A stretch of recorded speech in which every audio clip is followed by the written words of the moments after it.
A recent Bloomberg report said that Malaysia has entered a deflationary stage year on year from last January. The report said that consumer prices in Malaysia declined 0.7% year on year in January, which means Malaysia is currently experiencing a deflationary period. Now, what is deflation and should you be worried? Everyone knows what inflation is. We always complain when gas prices or groceries increase in prices. So, shouldn't we be happy when prices are not rising but instead declining? Well, the answer to that is much more complex. It depends on how much it declines. To give you a general idea on how deflation affects the economy, you have to know how the economy works. Spending drives economies. It doesn't matter what economy you're talking about. It could be Malaysia, it could be the US. Spending drives economies. If consumers don't buy products, then businesses make less in profit. And when businesses make less in profit, they tend to downsize and pay less to workers, which in turn leads to lower income and less spending. And this goes around in a cycle. One person's spending is another's income. Think of the nasi lemak you bought from the stall on the street. That's an expense to you. That food that you bought is an expense to you. You're paying money out, but it's income for the seller. And with enough spending from people like you that buys the food, the seller of the nasi lemak store can afford to raise their living standards, whether that be buying new equipment or sending their kids to college, those kind of stuff. But deflation, if high enough, discourages this kind of spending. Here's why. Think of hyperinflation.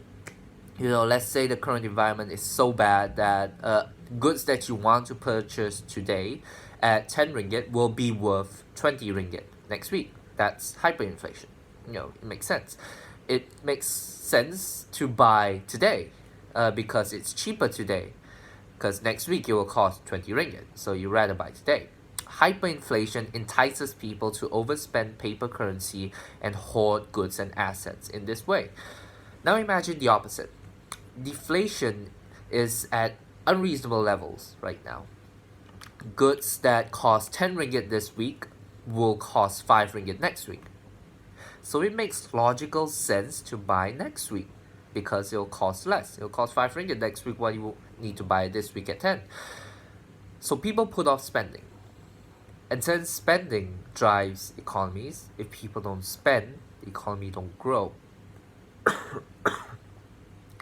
The deflationary environment discourages businesses, individuals to spend money today and put off spending to a later date. So income will fall because spending falls. Since one person's spending is another's income, this whole thing repeats in a cycle. So policymakers should, and I believe they would, keep a close eye on this deflation stage that we're experiencing right now, because it's not too far blown. It's still only 0.7%, but still. They will want to return it to normal inflation levels of 2 to 3%, which keeps the currency stable and prices predictable for businesses and individuals to feel comfortable spending. Policies that the government might take that includes Bank Negara and also the government that you voted for would be expansionary policies, such as lowering interest rates. Or for fiscal policies, meaning government policies, then they would try to give more incentive for people to spend, like giving money or giving tax incentives and those kind of stuff. But it's interesting to see moving forward what would happen and how the government would respond to this deflationary stage. So before you go and cheer for deflation, know that having too much can be just as bad as, if not worse, than inflation. Alright, thanks guys for watching, and as usual, if you have any questions about finance topics or the economy in general, feel free to ask me. See you.